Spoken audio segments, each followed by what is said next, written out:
નમસ્કાર વિદ્યાર્થી મિત્રો, કેમ છો બધા? મજામાં ને? તો ગયો લેક્ચર તમે જોયો જ હશે અને એ ગયા લેક્ચરની અંદર આપણે હાઇડ્રોજન છે એનું આવર્ત કોષ્ટકની અંદર સ્થાન વિશેની થોડીક જે બાબતોની આપણે બાકી હતી એની ચર્ચા કરી હતી. ત્યાર પછી ડાયહાઇડ્રોજનના પ્રાપ્તિ સ્થાન વિશે થોડીક ચર્ચા કરી હતી અને હાઇડ્રોજન છે એના જે સમસ્થાનિકો છે, 3 સમસ્થાનિકો પ્રોટિયમ, ડ્યુટેરિયમ અને ટ્રિટિયમ, એના વિશેની થોડીક ચર્ચા આપણે ગયા લેક્ચરની અંદર કરેલી હતી. આજના લેક્ચરની અંદર આપણે હવે ડાયહાઇડ્રોજન વાયુ જે છે એની બનાવટ વિશે ભણવાનું છે. તો પહેલા તો ડાયહાઇડ્રોજન વાયુની બનાવટ, પ્રિપેરેશન ઓફ ડાયહાઇડ્રોજન, જેને આપણે H2 તરીકે ઓળખીએ છીએ. તો એ બે પ્રકારની બનાવટ હશે બેટા. પ્રયોગશાળામાં ડાયહાઇડ્રોજન કેવી રીતે બનાવવો, એટલે કે લેબોરેટરી પ્રિપેરેશન ઓફ હાઇડ્રોજન, અને ડાયહાઇડ્રોજનનું વ્યાપારિક ઉત્પાદન. વ્યાપારિક ઉત્પાદન એટલે શું? તો કોમર્શિયલ પ્રોડક્શન ઓફ ડાયહાઇડ્રોજન, જેને આપણે કહેતા હોઈએ છીએ. એટલે કે જે ઉદ્યોગની અંદર ઉપયોગ કરવામાં આવે. એટલે ઘણી વખત તમને એવું પૂછવામાં આવે કે ડાયહાઇડ્રોજનનું ઔદ્યોગિક ઉત્પાદન વિશે સમજાવો. તો પણ તમારે આ વ્યાપારિક ઉત્પાદન જે છે એ લખવાનું છે કે જે આપણે વ્યાપારિક ધોરણે ઔદ્યોગિક ક્ષેત્રે જે ડાયહાઇડ્રોજન બનાવવામાં આવતો હોય એના વિશેની વાત છે. તો શરૂઆતમાં આપણે પ્રયોગશાળાની અંદર કેવી રીતે ડાયહાઇડ્રોજન બનાવવામાં આવે એની ચર્ચા કરીએ છીએ. તો ડાયહાઇડ્રોજનની બનાવટ વિગતવાર સમજાવો, આવો ક્વેશ્ચન તમને આવી શકે છે. શરૂઆત કરીએ છીએ એની અંદર કે ધાતુઓ અને ધાતુના જે હાઇડ્રાઇડ છે એમાંથી ડાયહાઇડ્રોજન બનાવવા માટેની ઘણી બધી પદ્ધતિઓ છે. એમાંથી આપણે જે પદ્ધતિ પહેલા જોવાની છે એ પ્રયોગશાળામાં ડાયહાઇડ્રોજન છે એ કેવી રીતે બનાવવામાં આવે, એટલે કે લેબોરેટરી પ્રિપેરેશન ઓફ ડાયહાઇડ્રોજન, એના વિશે પહેલા આપણે ચર્ચા કરવી છે. બરાબર છે? તો ચાલુ કરીએ છીએ આપણે પ્રયોગશાળાની અંદર કેવી રીતે ડાયહાઇડ્રોજન વાયુ બનાવવામાં આવે છે. તો પહેલી પદ્ધતિ જે છે એની અંદર વાત કરીએ તો પહેલા તમને હું થોડીક માહિતી આપી દઉં, ત્યાર પછી આ પદ્ધતિઓ વિશે થોડી તમને માહિતી ઓટોમેટિક મળતી જશે. તો અહીંયા અમુક માહિતી એવી છે કે જે આપણે તમારે અત્યારે ક્યાંય જોવા મળેલી નહીં હોય. એ તમારે ધોરણ 12 સાયન્સની અંદર જ્યારે તમે આવશો ત્યારે એની અંદર તમારે ત્રીજું ચેપ્ટર વિદ્યુત રસાયણ આવશે. એની અંદર એ માહિતીનો ઉપયોગ થવામાં આવશે અને એ માહિતીનો ઉપયોગ છે એ અત્યારે અહીં થોડો ઘણો આપણે કરવાનો છે. એટલે અમુક એવા નામો હશે કે જે તમે ક્યારેક પહેલા સાંભળેલા નહીં હોય. તો અત્યારે તમારે ખાલી અમુક જે બાબતો છે એ તમારે અહીંયા ધ્યાનમાં લેવાની છે. એના વિશે આપણે ડિટેલમાં ધોરણ 12માં ત્રીજા ચેપ્ટરમાં જોઈશું. બરાબર છે?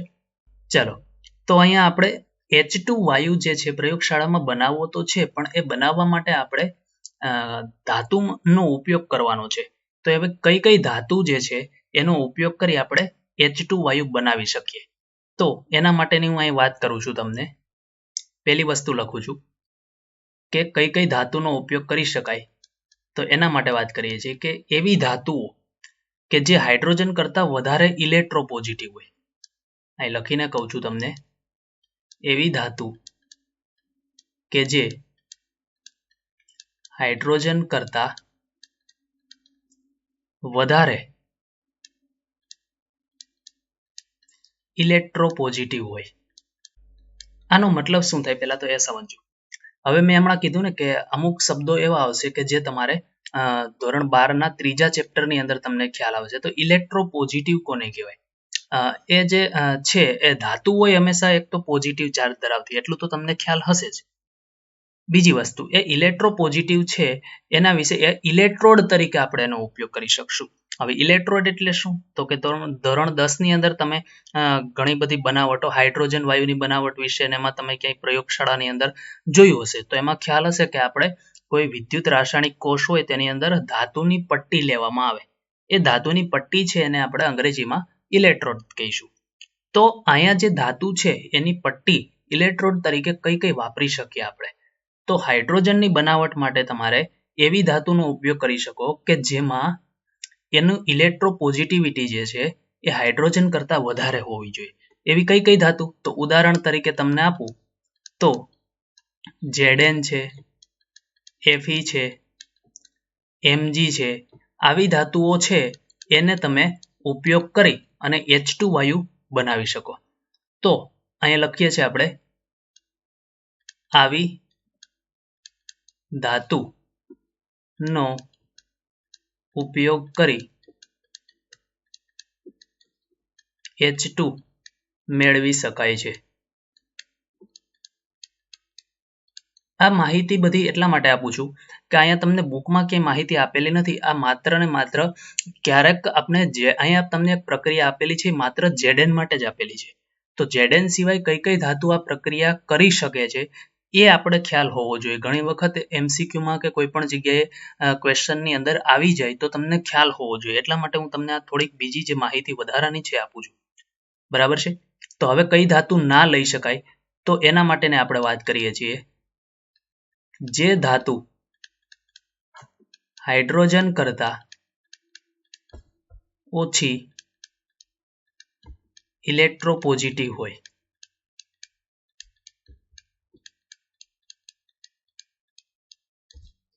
ઇલેક્ટ્રોપોઝિટિવ હોય એના માટે વાત કરીએ. જેમ કે ઉદાહરણ તરીકે તમને આપું તો Cu છે એટલે કોપર, Ag એટલે સિલ્વર, Hg મર્ક્યુરી. આના જેવી ધાતુઓ જે છે એનું ઇલેક્ટ્રોપોઝિટિવિટી જે છે એ કેવી હોય છે? ઓછી હોય છે હાઇડ્રોજન કરતા. ખાસ કરીને આ વસ્તુ ધ્યાનમાં લેવાની. અહીંયા આપણે હાઇડ્રોજન કરતા કેવી વાત કરી હતી? ઇલેક્ટ્રોપોઝિટિવિટી છે વધારે હોય એવી. તો એવી ધાતુ Zn, Fe અને Mg હતી. અહીંયા આપણે વાત કરીએ એમાં Cu, Ag છે, Hg છે, આવી ધાતુઓ વગેરે આવી ધાતુનો ઉપયોગ H2 ની બનાવટ માટે ન કરી શકાય. શું કામે? તો કે એની ઇલેક્ટ્રોપોઝિટિવિટી ઓછી છે. તો એ હાઇડ્રોજન છે એને H2 માં રૂપાંતર કરવા માટે એ કેપેબલ નથી હોતી. વધારે ડિટેલમાં મેં જેમ કીધું એમ તમને ઇલેક્ટ્રોકેમિકલ જે સિરીઝ આવશે EMF સિરીઝ, ઇલેક્ટ્રોમોટિવ ફોર્સ કહેવાય જેને, EMF ને, એની એક શ્રેણી આવશે ધોરણ 12 સાયન્સની અંદર. એની અંદર તમે વધારે ડિટેલમાં જાણી શકશો. બરાબર છે. તો અત્યારે મેં તમને આ થોડીક જે માહિતી હતી એ આપી. આના ઉપરથી તમને એટલો ખ્યાલ આવી ગયો હશે કે અહીંયા H2 ની જો બનાવટ તમારે મેળવવી હોય અથવા તો H2 મેળવવું હોય તો તમે Zn છે, Fe છે અને Mg જેવી ધાતુનો ઉપયોગ કરી અને મેળવી શકો છો. હવે અહીંયા આપણે પહેલી જે પદ્ધતિ છે પ્રયોગશાળાની અંદર એની વાત કરું છું કે આપણે શું કરવાનું છે. તો કે પ્રયોગશાળાની અંદર પદ્ધતિ પહેલી એની વાત કરીએ. તમારે દાણાદાર ઝીંક લેવાનું છે. ઝીંક એટલે Zn. અને એની પ્રક્રિયા તમારે કોઈ એસિડ સાથે કરવાની છે. હવે એસિડ સાથે કરવી હોય પ્રક્રિયા તો તમે અહીં જોઈ શકો છો કે સપોઝ હું HCl સાથે પ્રક્રિયા કરું તો શું થાય? તો Zn છે એના ઉપર આપણે ખ્યાલ છે કે ચાર્જ વીજભાર કેટલો હોય? +2 હોય. H ઉપર કેટલો હોય? +1 હોય અને Cl ઉપર -1. તો Zn ને Cl સાથે જોડાવવું હોય તો કેટલા Cl ની જરૂર પડશે? 2 Cl જોઈએ કેમ કે અહીંયા -1 છે, અહીંયા +2 છે. એટલા માટે આપણે HCl પણ કેટલા લઈશું? 2.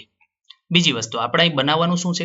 H2 બનાવવાનું છે. તો હાઇડ્રોજન આપણે શેમાંથી મળવાનો છે? અહીંયા HCl માંથી મળવાનો છે. હવે HCl નો એક અણુ હોય તેમાં એક હાઇડ્રોજન હોય તો આવા કેટલા લેવા પડે? 2. એટલા માટે આપણે અહીંયા 2 HCl ઉપયોગ કરીએ. હવે Zn છે કોની સાથે જોડાઈ જશે?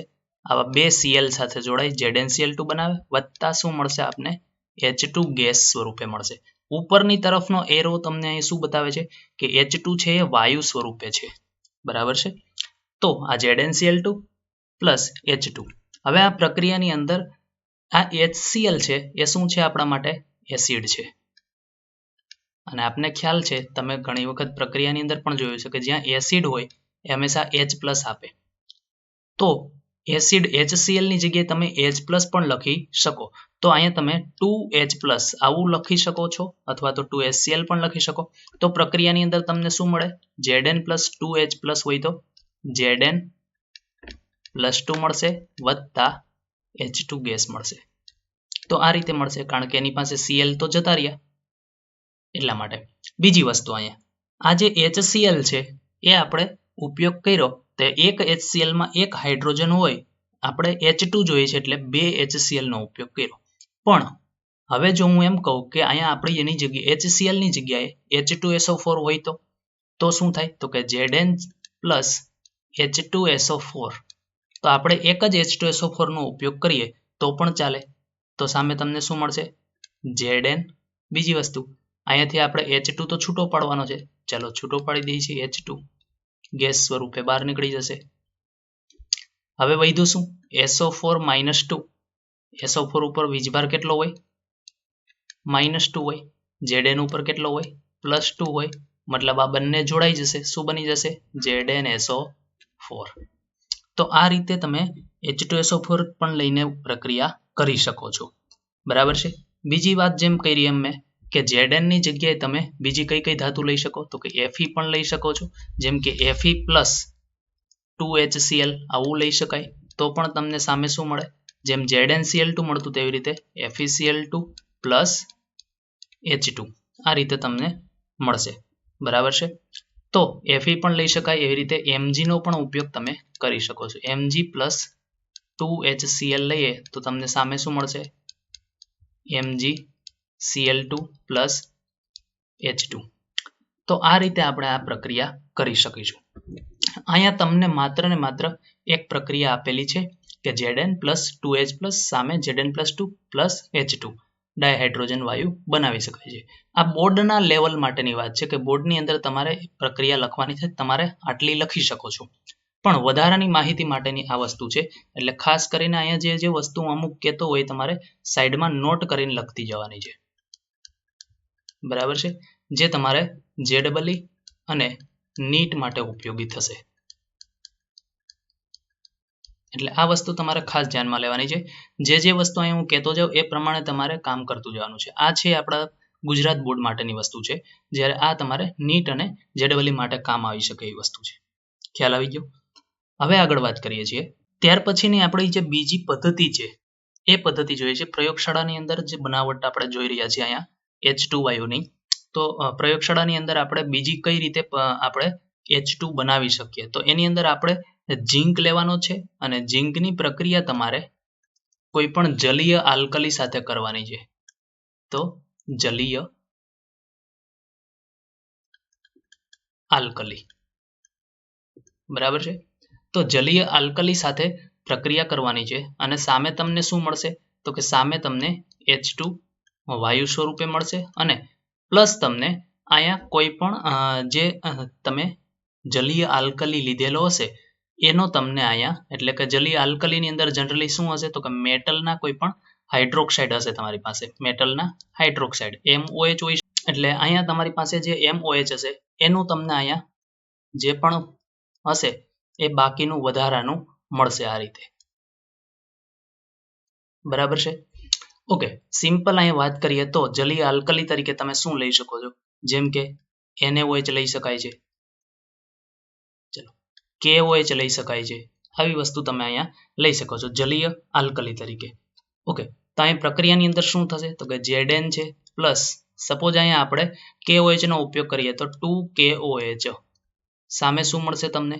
તો કે H2 વાયુ સ્વરૂપે મળશે. એટલે અહીંથી આ એક હાઇડ્રોજન અને અહીંયા આગળ 2 છે એટલે H2 થઈ જશે. વત્તા વધ્યું શું આપણી પાસે? K અને O કેટલા છે? 2 અને Zn એટલે Zn આપણે પાસે એક તો વધ્યું છે. બીજું શું વધ્યું છે? તો કે K વધેલું છે. K કેટલા છે? 2 છે એટલે અહીં લખીએ છીએ આપણે K2 Zn O કેટલા છે? 2 એટલે O2. તો K2 Zn O2 આવું આપણે મળશે. આને આપણે પોટેશિયમ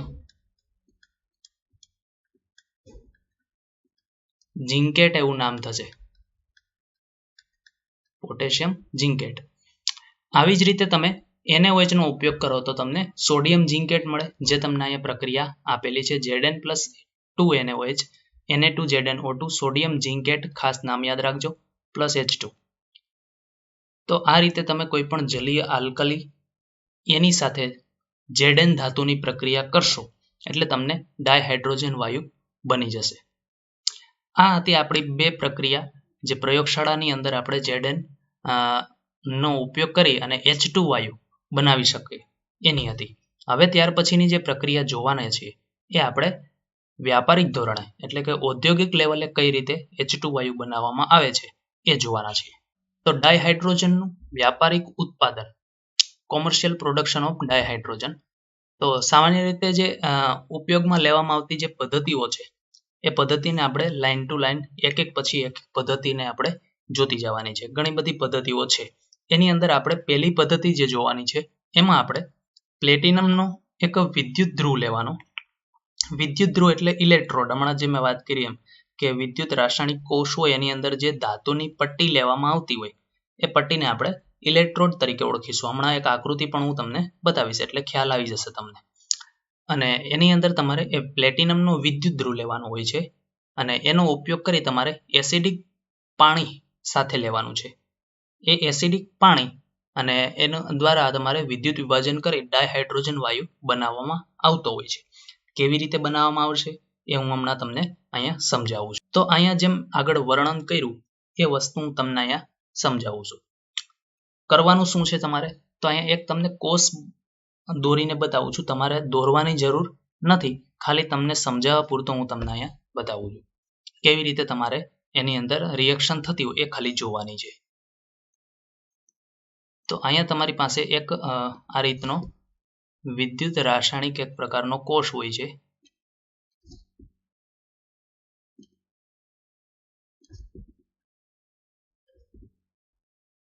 ઓકે, તો આ રીતે એક ચોરસ આખું એક બોક્સ હશે. વચ્ચે આ રીતે એક પડદો હશે. આ બાજુથી આપણે પાણીના પ્રવાહને પસાર કરવાનો છે. એટલે આ બધી જગ્યાએ પાણી જશે. આ પડદામાંથી પાણી પસાર થઈ શકે એવો પડદો હશે. તો આ રીતે આમાં પાણીનું પ્રમાણ હશે. બીજી વસ્તુ, આમાં અમુક પ્રમાણમાં એસિડ પણ ઉમેરી શકાય અને આલ્કલી એટલે બેઝ પણ ઉમેરી શકાય. ખૂબ ઓછી પ્રમાણમાં એટલે ઓછા પ્રમાણમાં તમે ઉમેરી શકો. એટલે H2O ની સાથે સાથે એસિડ પણ હોઈ શકે અથવા કોઈ પણ બેઝ પણ તમે ઉમેરી શકો છો. એટલે આ જે પાણી છે એ એસિડિક પાણી બની જશે. અને એસિડિક પાણી બની ગયા પછી બીજી વસ્તુ, તમારે આની અંદર બે ધાતુની જે પટ્ટી હોય એ તમારે અહીંયા રાખવાની છે આવી રીતે. તો અહીંયા કઈ કઈ બે ધાતુની પટ્ટી તમે લઈ શકો એની વાત કરીએ. એક અહીંયા તમે નિકલની પટ્ટી લ્યો છો અને આ બાજુ તમે Fe ની પટ્ટી લઈ શકો છો. એવી રીતે તમે પ્લેટિનમનો પણ ઉપયોગ કરી શકો છો. આ જે પટ્ટી છે એને વિદ્યુત ધ્રુવ કહેવાય. આ નિકલનો વિદ્યુત ધ્રુવ છે, આ Fe નો વિદ્યુત ધ્રુવ છે. જે નિકલનો વિદ્યુત ધ્રુવ છે એ એનોડ તરીકે વર્તે છે અને જે Fe નો વિદ્યુત ધ્રુવ છે કેથોડ તરીકે વર્તે છે. બરાબર છે? એક વિદ્યુત ધ્રુવને એનોડ કહેવાય, બીજાને કેથોડ કહેવાય. હવે અહીં શું થશે? આ બંને વિદ્યુત ધ્રુવને તમારે એક બેટરી વડે જોડી દેવાના છે. તો અહીંયા આપણે બેટરી લખી દઈએ છીએ. ચલો, હવે અહીં શું થશે? તો કે આમની અંદર પ્રક્રિયા થશે કે જેમાં પાણી છે એનું વિદ્યુત વિભાજન થશે. વોટર છે એનું શું થશે? વિદ્યુત વિભાજન. એ કોના દ્વારા થશે? આ ધાતુની પટ્ટી દ્વારા, કે જેની અંદરથી આપણે વિદ્યુત પ્રવાહ પસાર કરશું, જેના કારણે પાણીનું વિદ્યુત વિભાજન થશે. અહીં પાણીના અણુ કેટલા લેવાના છે આપણે પ્રક્રિયા માટે? અત્યારે હાલ પૂરતા 2 લઈએ છીએ. તો આની અંદર આપણે શું થશે? તો કે 2H2 છે એટલે આ આપને આ રીતે મળી જશે 2H2 વત્તા આ ઓક્સિજન આગળ 2 છે એટલે O2.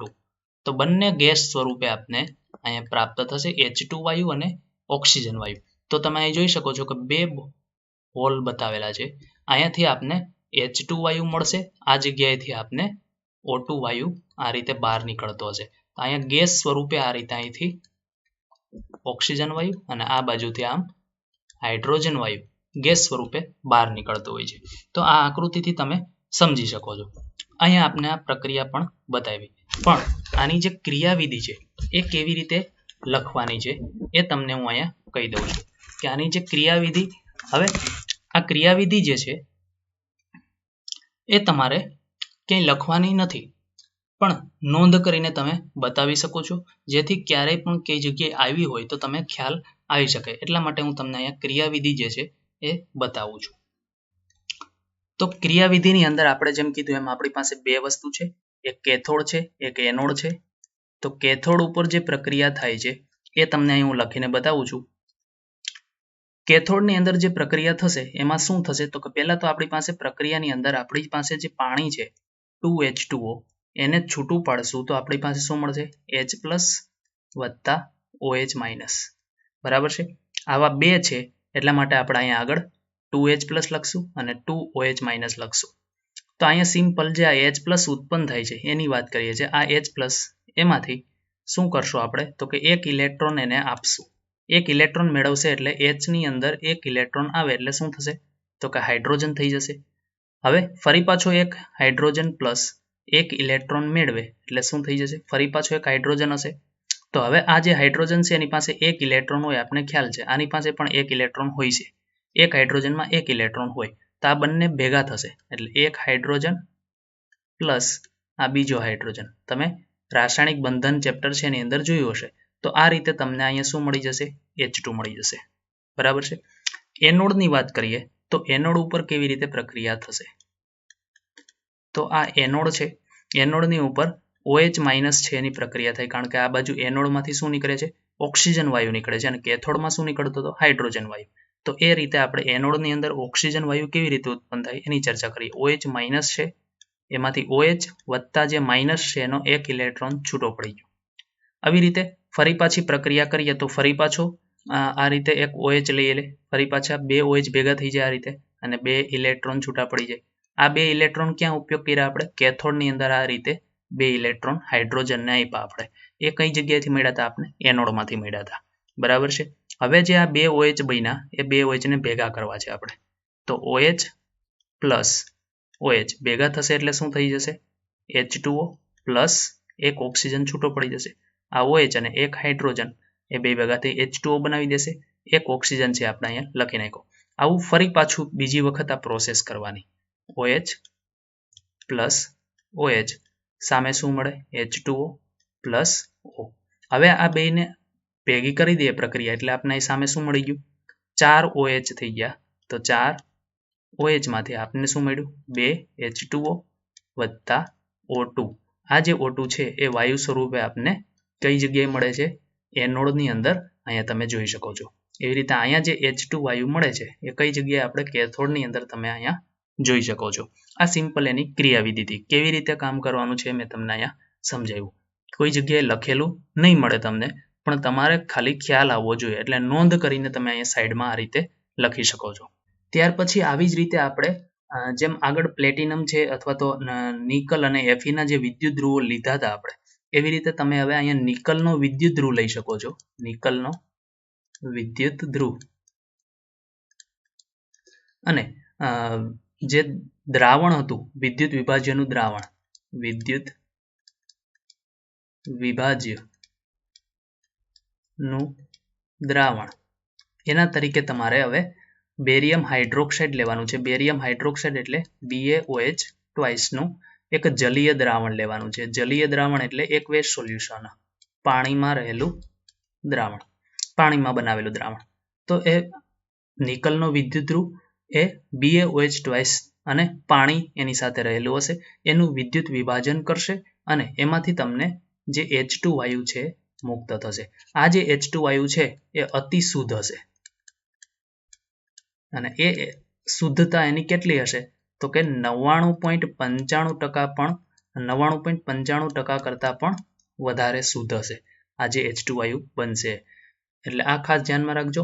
વિદ્યુત વિભાજનનું દ્રાવણ જો BaOH નું હોય તો નિકલનો વિદ્યુત ધ્રુવ અને પાણીને વિદ્યુત વિભાજ્ય તરીકે લેવામાં આવે તો તમારે અહીંયા વિદ્યુત ધ્રુવ તરીકે પ્લેટિનમ લેવાનું છે. એટલે ઘણી વખત MCQમાં આ રીતે પૂછાઈ જાય તો તમારે ધ્યાનમાં લેવાનું.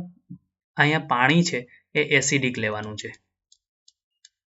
તો એસિડિક પાણી એ વિદ્યુત વિભાજ્ય તરીકે વર્તે અને પ્લેટિનમ છે વિદ્યુત ધ્રુવ તરીકે કામ કરશે. બંનેનું કામ છે H2 વાયુ ઉત્પન્ન કરવાનું. બંનેમાંથી ઉપયોગી મેથડ કઈ 99.95% વાળી. કેમ તો કે એમની અંદર અતિ શુદ્ધતા વાળો ડાયહાઇડ્રોજન વાયુ આપને મળે છે. ત્યાર પછી આપણી ત્રીજી પદ્ધતિ છે એ જોઈએ છે કે દરિયાનું જે પાણી હોય દરિયાનું પાણી તમને ખ્યાલ હશે કે દરિયાનું જે પાણી હોય એકદમ ખારું હોય છે. ખૂબ જ ખારું પાણી હોય છે અને જે ખારું પાણી હોય એને અંગ્રેજીમાં બ્રાઇન વોટર તરીકે ઓળખવામાં આવે છે. એને અંગ્રેજીમાં કહેવાય બ્રાઇન વોટર. તો ઘણી વખત બ્રાઇન જળ આવું પણ તમને બોલવામાં આવે તો તમારે ખાસ ધ્યાનમાં લેવાનું છે. બ્રાઇન જળ એટલે શું દરિયાનું ખારું પાણી. બરાબર છે. બ્રાઇન એટલે ખારાશ પડતો ભાગ હોય જે એને બ્રાઇન તરીકે ઓળખવામાં આવતો હોય. હવે જે બ્રાઇન વોટર છે કે દરિયાનું જે પાણી છે, આપને ખ્યાલ છે ખૂબ ખારું હોય એટલે એની અંદર શું હોય તો કે મીઠાનું પ્રમાણ હોય એટલે કે NaCl હોય અને સાથે સાથે એમાં શું હોય H2O. આ બંનેનું મિશ્રણ હોય. એટલે અહીંયા શું કરવાનું છે તો કે આ જે દરિયાનું ખારું પાણી છે એનું વિદ્યુત વિભાજન કરવાનું છે. એટલે આપણી પાસે જે NaCl into H2O એટલે કે દરિયાનું જે ખારું પાણી છે એનું શું કરવાનું છે વિદ્યુત વિભાજન કરવાનું. અને વિદ્યુત વિભાજન થયા પછી તમને સામે શું મળશે H2 વાયુ મળશે. સાથે સાથે તમને ક્લોરીન વાયુ મળશે, બીજું Na+ મળશે અને 2OH- મળશે. કેવી રીતે મળે છે એની હવે તમને અહીંયા ચર્ચા કરીએ છીએ આપણે. ચલો તો અહીંયા થશે શું તો કે જે NaCl છે એને છૂટું પાડીએ તો શું બની જશે Na+ અને Cl-. હવે આવા બે NaCl લેવામાં આવે તો Na+ Cl- બની જાય બે વખત.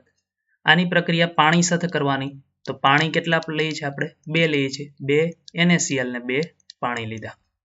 ચલો સામે શું થઈ જશે આ બંને Cl જોડાઈ જશે એટલે શું બની જશે Cl2 વાયુ બની જશે. એવી જ રીતે હવે અહીંયા શું થશે તો કે અહીંયા આ બંને બંધ તૂટશે એટલે અહીંયા શું થઈ જશે આ હાઇડ્રોજન ને આ હાઇડ્રોજન બંને જોડાય H2 વાયુ બનશે. હવે તો કે એક OH- આ બીજો OH- એટલે 2OH- બની ગયું પ્લસ બે સોડિયમ છે અહીંયા એક Na+ બીજો તો અહીંયા 2Na+. આ આપણી પ્રક્રિયા થઈ ગઈ. હવે આપને ખબર છે કે વિદ્યુત વિભાજન થાય તેની અંદર બે પ્રકારના વિદ્યુત ધ્રુવો હોય, એક એનોડ હોય અને એક કેથોડ હોય. તો એનોડ ઉપર કેવી પ્રક્રિયા થાય અને કેથોડ ઉપર કેવી પ્રક્રિયા થાય એ આપણે જોઈ લઈએ. તો એનોડ ની અંદર હવે એનોડ એટલે શું તો હમણાં જ આપણે વાત કરી હતી એવી રીતે આની અંદર પણ આપણે એનોડ ની અંદર જે માઇનસ વાળો વિદ્યુત ધ્રુવ હશે એ આપણે અહીંયા લેવાનો છે. વિદ્યુત ધ્રુવની અંદર આપણે જે માઇનસ વાળું છે એ કોણ છે અહીંયા તો કે Cl- છે. તો Cl- ને આપણે અહીંયા લઈશું.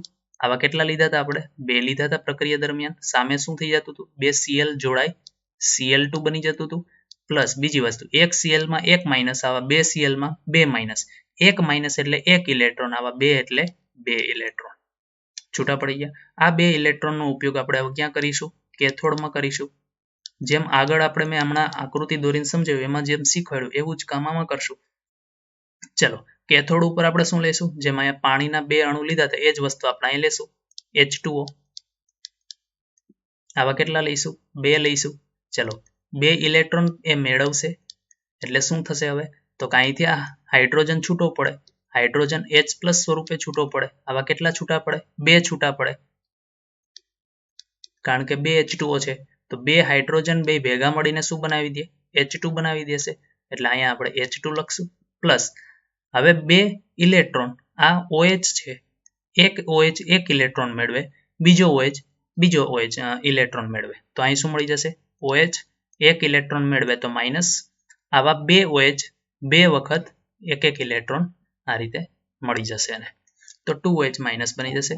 આ કેથોડ અને એનોડની તમને અહીંયા પ્રક્રિયા સમજાવી જે તમને અહીંયા સાઈડમાં આપેલી છે કે ક્ષાર વાળું જે દરિયાનું પાણી હોય એની અંદર વિદ્યુત વિભાજન કરવામાં આવે તો તમને આ રીતે સોડિયમ હાઇડ્રોક્સાઇડ અને ક્લોરીનના ઉત્પાદન દરમિયાન અહીંયા સોડિયમ હાઇડ્રોક્સાઇડ કઈ રીતે બનશે તો એની આપણે વાત કરીએ તો અહીંયા તમે જોઈ શકો છો 2Na+ બને છે અને 2OH- બને છે. તો Na+ અને OH- બે ભેગા થઈને શું બની જાય 2NaOH. આ બે ભેગા થઈને બની જશે એટલે સોડિયમ હાઇડ્રોક્સાઇડની બનાવટ અને ક્લોરીનની મુખ્ય બનાવટની આ પદ્ધતિ છે. એમાં હાઇડ્રોજન વાયુ જે છે એક ઉપપેદાશ તરીકે મળશે કે જે વધારાની નીપજ તરીકે અહીંયા મળે છે. મુખ્ય આ કોની પદ્ધતિ છે NaOH અને Cl2 વાયુની બનાવટની પદ્ધતિ છે. એમાં આપણે હાઇડ્રોજન વાયુ જે છે ડાયહાઇડ્રોજન વાયુ એ ઉપપેદાશ તરીકે એટલે વધારાની નીપજ તરીકે અહીંયા તમને મળે છે. ત્યાર પછી આગળ વાત કરીએ તો પછીની જે પદ્ધતિ છે એની અંદર તમારે શું કરવાનું છે તો આપણે કોઈ પણ હાઇડ્રોકાર્બન લેવાના છે. હાઇડ્રોકાર્બન કોને કહેવાય એ તમને થોડીક માહિતી આપી દઉં જો ખ્યાલ ના હોય તો એવા સંયોજન કે જે માત્ર હાઇડ્રોજન અને કાર્બનના બનેલા હોય તેને હાઇડ્રોકાર્બન કહે છે.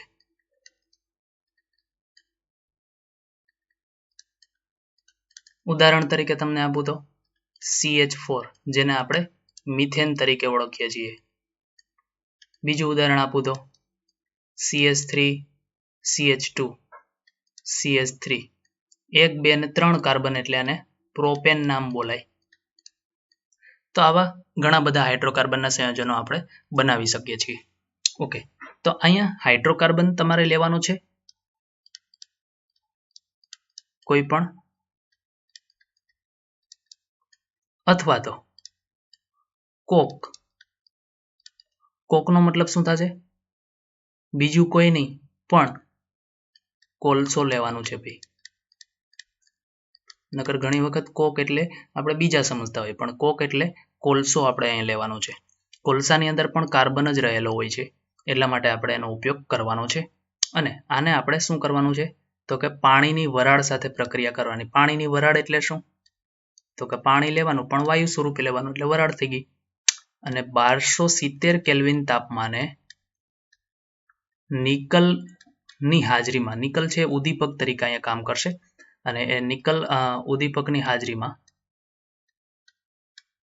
પ્રક્રિયા કરશો એટલે તમને સામે શું મળશે તો કે કાર્બન મોનોક્સાઇડ અને એની સાથે તમને H2 વાયુ સ્વરૂપે મળી આવશે.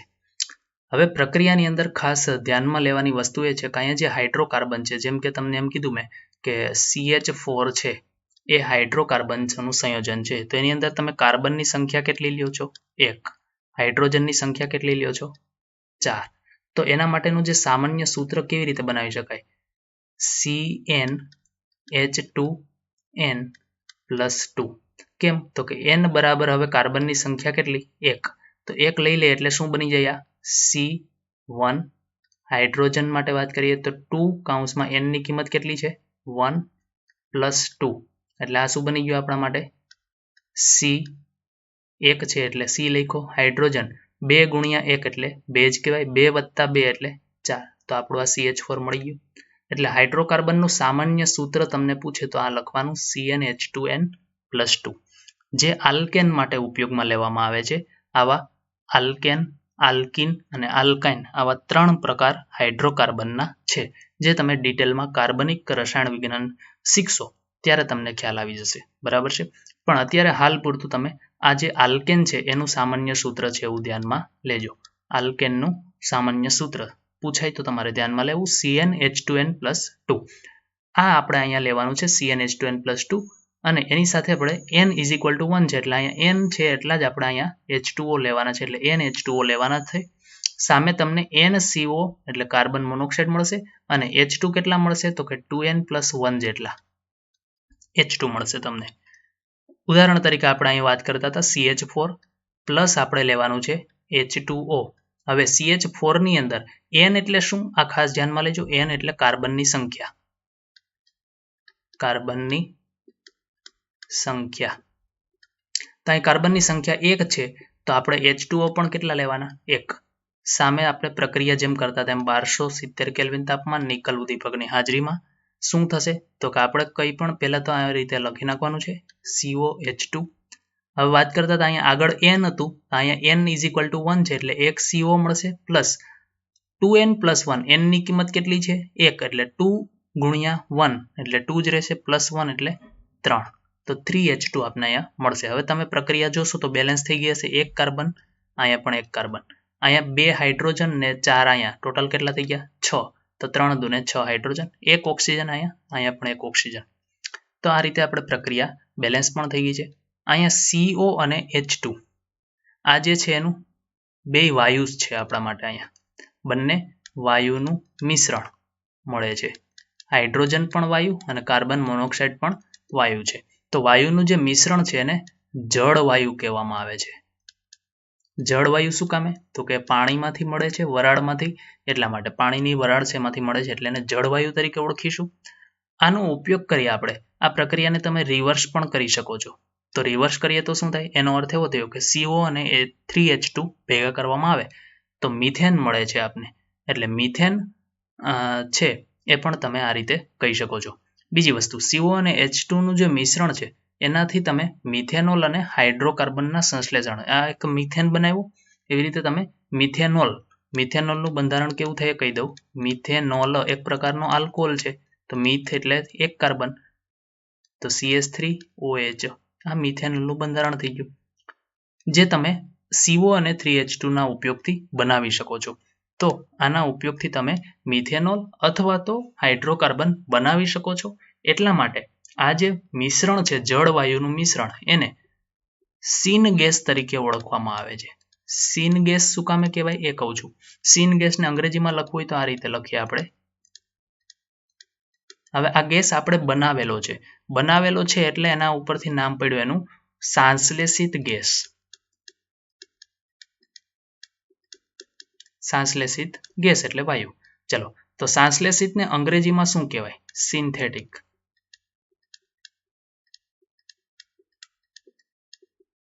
વાયુ એટલે ગેસ.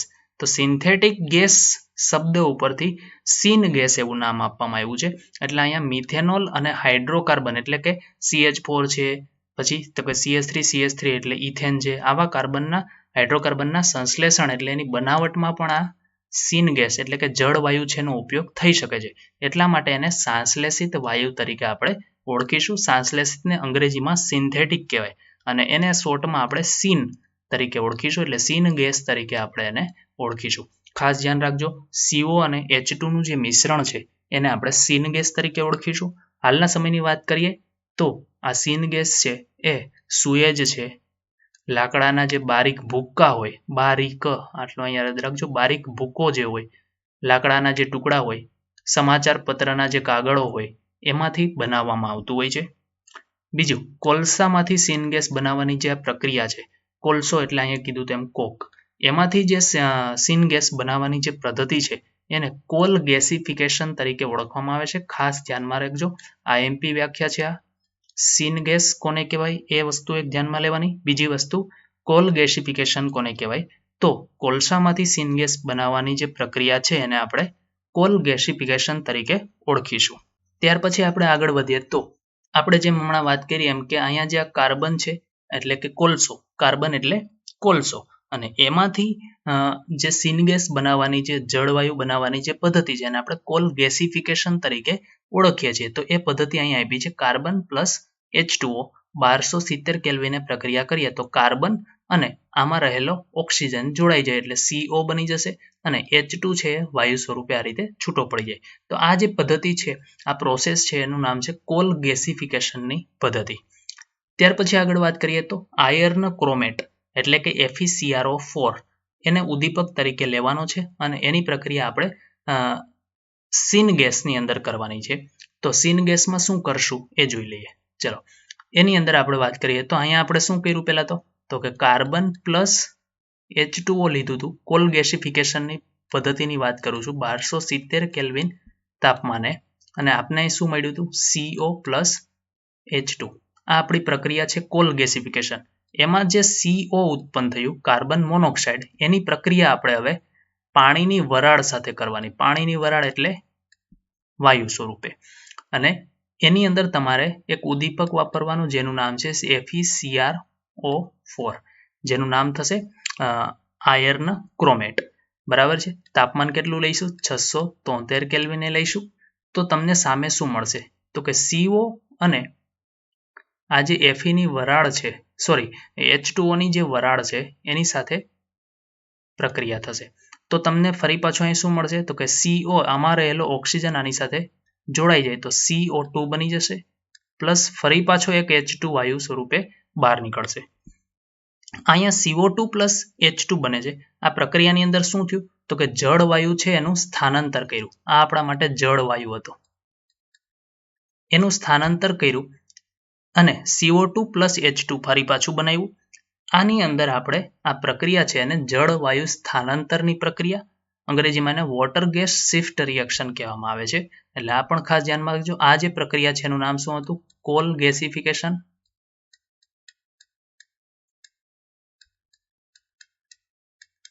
એવી જ રીતે આ જે પ્રક્રિયા છે એનું નામ શું થશે જળવાયુ સ્થાનાંતર. હજી આગળ વાત કરીએ છીએ કે અહીંયા જે આ જળવાયુ છે એને આપણે હવે કોની સાથે પ્રક્રિયા કરવાની છે તો કે સોડિયમ આર્સેનેટ સાથે પ્રક્રિયા કરવી છે. તો સોડિયમ આર્સેનેટનું સૂત્ર તમને આપેલું નથી પણ હું તમને કહી દઉં છું. એને આર્સેનાઇટ એટલે SO2 નામ શું થશે આનું સોડિયમ આર્સેનાઇટ. બરાબર છે. આ શું કામ કરશે તો કે આ જે મિશ્રણ છે વાયુનું કાર્બન ડાયોક્સાઇડ, આ ખાસ ધ્યાન રાખજો અહીંયા કાર્બન ડાયોક્સાઇડ છે, આ કાર્બન ડાયોક્સાઇડ છે. ઉપર જે આપને મળે છે એ કાર્બન મોનોક્સાઇડ હતો. આ શું છે આપણા માટે કાર્બન મોનોક્સાઇડ છે. બંનેમાં ફરક છે એટલે ખાસ ધ્યાન રાખજો. કાર્બન ડાયોક્સાઇડ અને કાર્બન મોનોક્સાઇડ. સોડિયમ આર્સેનાઇટનું કામ શું છે કાર્બન ડાયોક્સાઇડનું શોષણ કરવાનું. આનું શું કરી લેશે શોષણ કરી લેશે. તો તમને સામે શું મળશે માત્ર ને માત્ર હવે H2 છે એ મળશે. CO2 નું શોષણ થઈ જશે.